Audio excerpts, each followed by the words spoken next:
పిల్లలు కావాలనే మీ కలను నెరవేర్చుకోండి. మొదటి కన్సల్టేషన్, మొదటి స్కానింగ్ ఉచితం. వివరాల కొరకు హెగ్డే ఫెర్టిలిటీని సంప్రదించండి. నమస్తే విజయ పెద్దన గారు. నమస్తే ఉషా. ముందుగా మీకు హ్యాపీ న్యూ ఇయర్ నా తరపున అండ్ సుమన్ టీవీ ప్రేక్షకుల తరపున. Happy new year Usha. Thank you, అలాగే ma'am. ప్రేక్షకులు కూడా. Thank you ma'am, thank you so much.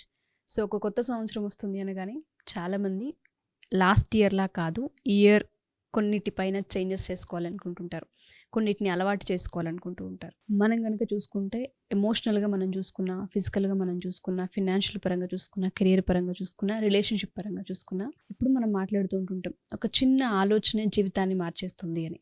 అలా ఎటువంటి ఆలోచన విధానంతో, ఎటువంటి డెసిషన్స్తో, ఎటువంటి చేంజ్తో ముందుకెళ్తే మంచిది అంటారు? ఇది మంచి క్వశ్చన్ ఉషా. ఎందుకంటే నువ్వు అంటే ఏం చెయ్యాలి అని అడగకుండా అన్ని ఏరియాస్ని టచ్ చేసావు. న్యూ ఇయర్ రిజల్యూషన్ ప్రతి ఒక్కళ్ళు అంటే ఏదో ఒక రకంగా తీసుకుంటారు. అందులో ముఖ్యమైనది వెయిట్ లాస్ లేదా అంటే ఫిజికల్ ఫిట్నెస్కి ఎక్కువ మంది అంటే జిమ్కి వెళ్ళాలి, లేకపోతే యోగా చేయాలి, అది చేయాలి, ఇది చేయాలని ఫస్ట్ వీక్లో మెంబర్షిప్లు తగ్గట్టేస్తారు. సో నేనేమంటానంటే నా సలహా అయితే అసలు డిసెంబర్ ఫస్ట్ వీక్లో ఫస్ట్ 10 డేస్లో ఏ జిమ్కి కానీ ఏ అంటే క్లాసెస్కి కానీ దట్టు ఫిట్నెస్ క్లాసెస్కి అసలు ఎన్రోల్ అవ్వద్దు. ఎందుకంటే అది 3 నాళ్ళ ముచ్చట అవుద్ది. ఓకే. మీరు 10 రోజులు చూసి 15 రోజులు చూసి నిజంగా మీరు అంటే ముందు అసలు మీరు జాయిన్ అయ్యే ముందలే అసలు ఇంటి దగ్గరే కొంతకాలం చేయండి యోగా. కానీ ఇప్పుడు యూట్యూబ్లో ఫ్రీ వీడియోస్ ఉంటున్నాయి కదా, అసలు నువ్వు ఒక టైంకి లేవగలుగుతున్నావా, నీకు అసలు చెయ్యాలని నిజంగా ఉందా, నువ్వు అంటే పొద్దున్నే లేచి జిమ్కి వెళ్దాం అనుకున్న టైంలో నువ్వు వాకింగ్కి వెళ్ళు, ఫ్రీ కదా. నువ్వు వరుసగా వారం రోజులు వాకింగ్కి లేచి వెళితే కనుక నీకు పక్కాగా జిమ్లో మెంబర్షిప్ కట్టినా నువ్వు వెళ్తావు అనేది గ్యారంటీ. సో అందుకని ఊరికే డబ్బులు వేస్ట్ చేసుకోకండి. అది ఎందుకంటే ఆ న్యూ ఇయర్ ఉత్సాహంలో ఏంటంటే ఈసారి అది చేసేయాలి, ఇది చేసేయాలి అనే తపనలోంచి కట్టే మెంబర్షిప్స్ ఇవన్నీ. జనరల్గా మనందరం నువ్వు అబ్జర్వ్ చేస్తే జిమ్లో జాయిన్ అవుతున్నాం అనగానే వెళ్తామో లేదో పక్కన పెడితే షూ, జిమ్ డ్రెస్సులు, డంబెల్స్, అసలు అది ఒక ముచ్చట అనమాట. హడావిడి. స్విమ్మింగ్ క్లాసెస్కి వెళ్ళాలనగానే స్విమ్మింగ్కి డబ్బులు కట్టి రావటం, swim suit, goggles, ear phones, ఈ అన్నీ అంటే దాని మీద ఉన్నంత శ్రద్ధ స్విమ్మింగ్కి వెళ్ళటం మీద ఉండదు తర్వాత. సో కాబట్టి ఇవన్నీ ఆరంభ సూరత్వాలే కాబట్టి చూసుకుని ఆ తర్వాత కట్టండి న్యూ ఇయర్లో. ఇది ఫస్ట్ సలహా. ఇకపోతే నువ్వు అన్ని ఏరియాస్ అడిగావు కాబట్టి ఒక్కొక్క దాన్ని చూస్తూ వస్తాను. ఫిజికల్గా చెప్పాలంటే కనుక ఖచ్చితంగా చేయాల్సినవి కొన్ని ఉన్నాయి. నేను ప్రతిసారి చెప్తూనే ఉంటాను ఏదన్నా సందర్భం వచ్చినప్పుడు. Exercise, sleep routine, nutrition food తినటం, అంటే ఏది పడితే అది తినేయటం కాకుండా కొంచెం చూసుకుని బ్యాలెన్స్ డైట్ తినటం. సో ఈ 3 చూసుకోవాలి. మంచి తిండి అంటే బలవర్ధకమైన ఆహారం, బ్యాలెన్స్ డైటు, ఎక్సర్సైజు, నిద్ర.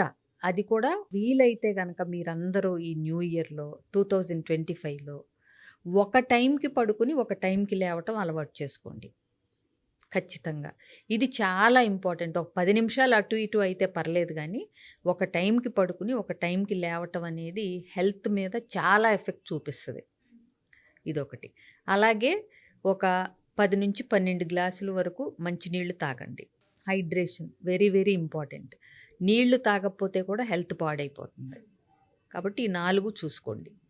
అలాగే ఇకపోతే నెక్స్ట్ సైకలాజికల్ కానీ ఎమోషనల్ హెల్త్కి కానీ బాగా ఆలోచించాలన్నా, ఆత్మవిశ్వాసంతో ఉండాలన్నా, చురుగ్గా ఉత్సాహంగా ఉండాలన్నా పైన చెప్పిన ఫిజికల్వి ఉపయోగపడతాయి. అలాగే మీరు చేయాల్సింది ఖచ్చితంగా వీలైతే కనుక పొద్దున్నే లేవగానే మంచి సమయం, కానీ ఏదొక టైం అయినా అంటే అసలు చేయని దానికంటే ఏదొక టైంకి చేయటం బెటర్ కదా.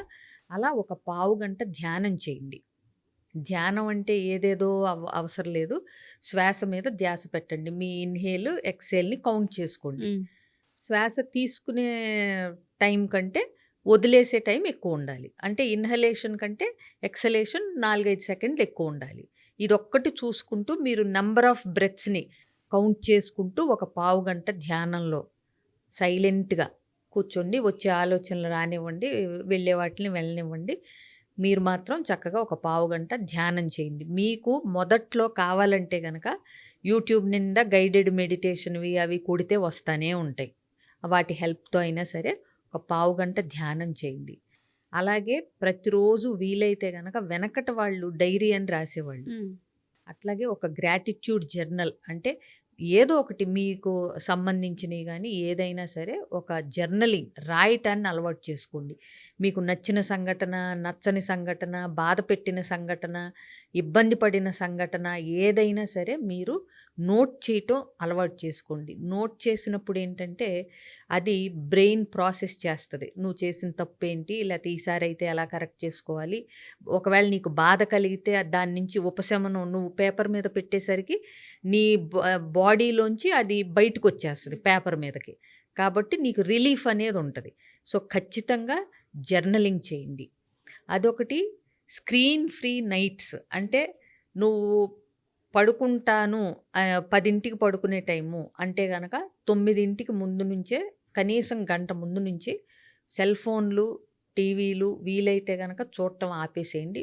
టీవీ అన్నా కాస్త పర్వాలేదు గానీ, ఫోన్ మాత్రం ఖచ్చితంగా ఒక నిద్రపోయే సమయానికి ఒక గంట ముందు నుంచి ఫోన్ చూడకుండా ఉండే విధానాన్ని కష్టమైనా సరే అలవాటు చేసుకోండి. ఇదొకటి చేయండి. సో, ఇది చేయటం వల్ల మీకు నిద్ర బాగా పడుతుంది. నిద్ర బాగా పట్టినప్పుడు తెల్లారి చురుగ్గా ఉంటారు. చురుగ్గా ఉన్నప్పుడు మీకు డెసిషన్ మేకింగ్ అని అంటే ఇవన్నీ ఒకదానికొకటి నీకు తెలియని ఇంపాక్ట్ చూపిస్తాయి. నీకు ఇవాళ అర్ధరాత్రి దాకా ఫోన్ చూసి నువ్వు పడుకున్నా రేపు తెల్లారి పొద్దున్నే నీకు జరిగే నష్టం ఏం అనిపించదు.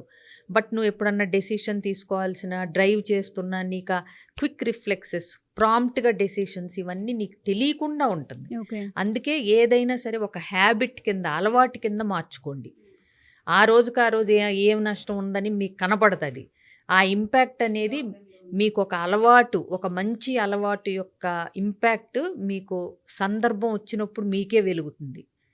దాని యొక్క పర్యవసానం, ఆ మంచి రిజల్ట్స్ అనేవి మీకు తెలియకుండా మీకు జరుగుతూ ఉంటాయి. కాబట్టి ఇప్పుడు నేను చెప్పినయన్నీ అంటే ఏదైనా సరే ఎక్సర్సైజ్ అయినా, ప్రాపర్ న్యూట్రిషన్ అయినా, ప్రాపర్ స్లీప్ అయినా మీరు ఒక అలవాటు కింద మార్చుకోండి. మన జీవితంలో ఒక భాగం కింద. సో, ఇదొకటి. అలాగే మీరు ఎప్పుడైనా సరే ఈ స్క్రీన్ ఫ్రీ నైట్స్ ఇవున్నప్పుడు ఏం ఆలోచిస్తూ పడుకుంటారు అనేది కూడా చూసుకోండి. అంటే బుక్ చదువుతా పడుకోవచ్చు. కొంతసేపు బుక్ చదువుకోవచ్చు ఫోన్ బదులు. అర్థమైందా? అలాగే పడుకునేటప్పుడు ఒక మంచి ఎఫర్మేషన్స్ అనుకుంటూ పడుకోండి. ఓకే. ఈవినింగ్ ఎఫర్మేషన్స్ గానీ, నైట్ గానీ ఎఫర్మేషన్స్ అంటే అంతా బావుంది. నాకంతా చక్కగా జరిగింది. నేను అన్నీ చక్కగా చేస్తున్నాను. అంటే ప్రెజెంట్ టెన్స్‌లో అనుకోండి. నా జీవితం చాలా చక్కగా ఉంది.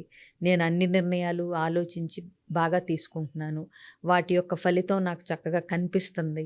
నేనేదైనా సాధించగలను, చేయగలను. I am the best. మీకు ఏదో నేను ఈ మధ్య ఒకటి చూశాను. రాహుల్ ద్రావిడ్ చెప్తా ఉంటాడు షారుఖ్ ఖాన్ గురించి.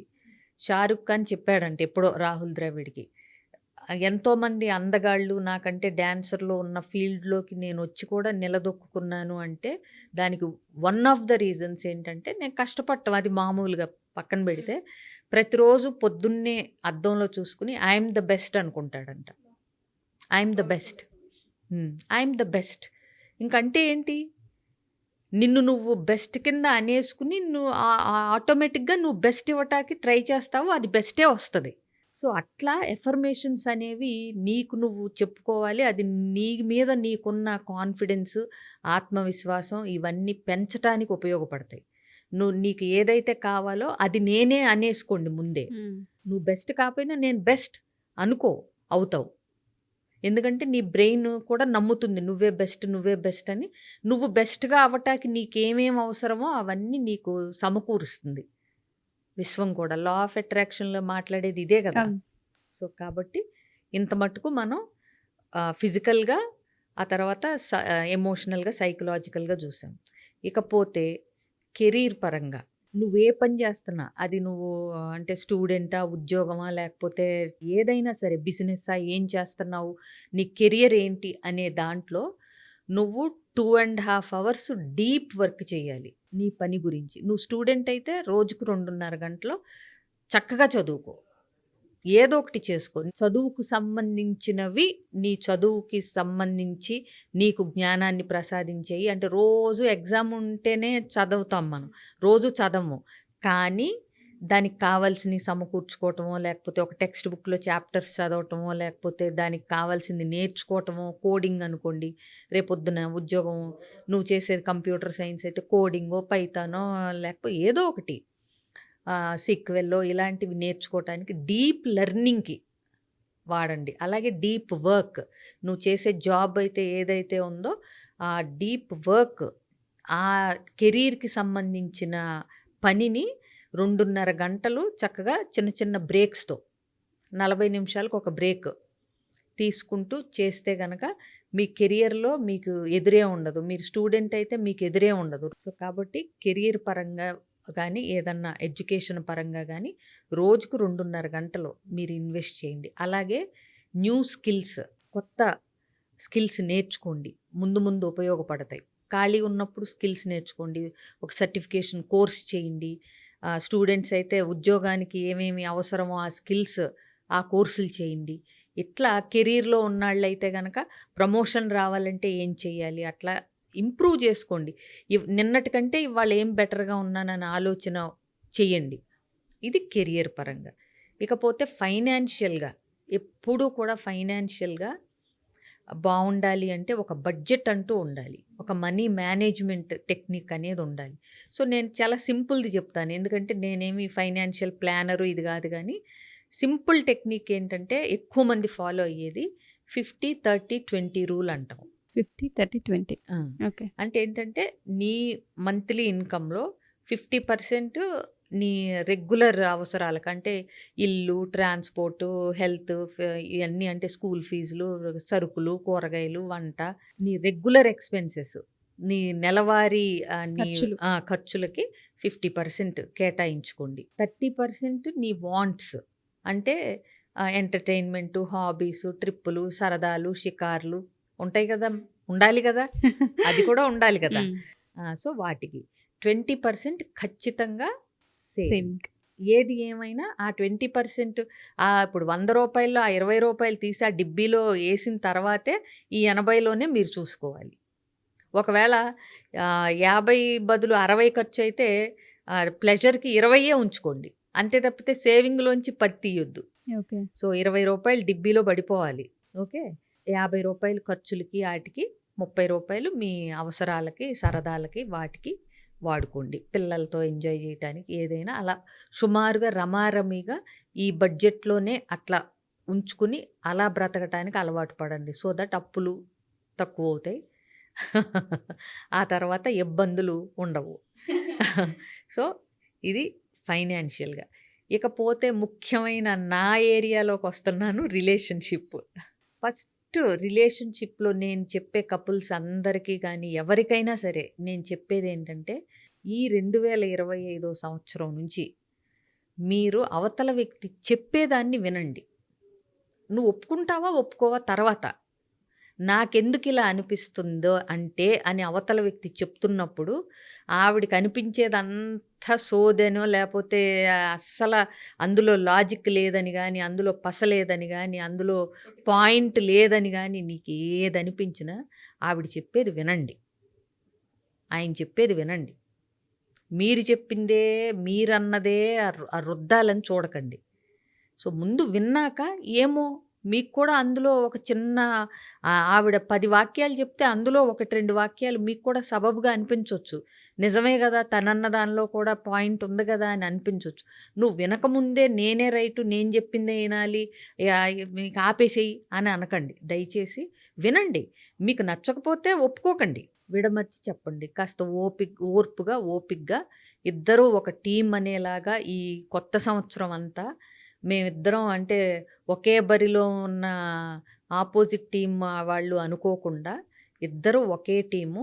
మీకొచ్చే ప్రాబ్లమ్స్, అపార్థాలు, సమస్యలు ఆర్థికమైన ఏ రకమైనవి అయినా అవి మీ ప్రత్యర్థుల కింద మీరిద్దరూ ఒక టీం కింద ఉండి ఒకళ్ళ మాట ఒకళ్ళు వినిపించుకుంటూ వింటూ ఉండటానికి ట్రై చేస్తారు అందరూ 2025లో అన్ని రకాలుగా ఫిజికల్‌గా, ఎమోషనల్‌గా, ఆరోగ్యంతో పాటు అలాగే ఆర్థికంగా, రిలేషన్‌షిప్ వైస్, కెరియర్ వైస్ అందరికీ 2025 అనేది అన్ని రకాలుగా బావుండాలని అందరిని ఆశీర్వదిస్తూ, అలాగే కోరుకుంటూ ఈ ఎపిసోడ్ ముగిస్తున్నాను. Thank you ma'am. Thank you so much.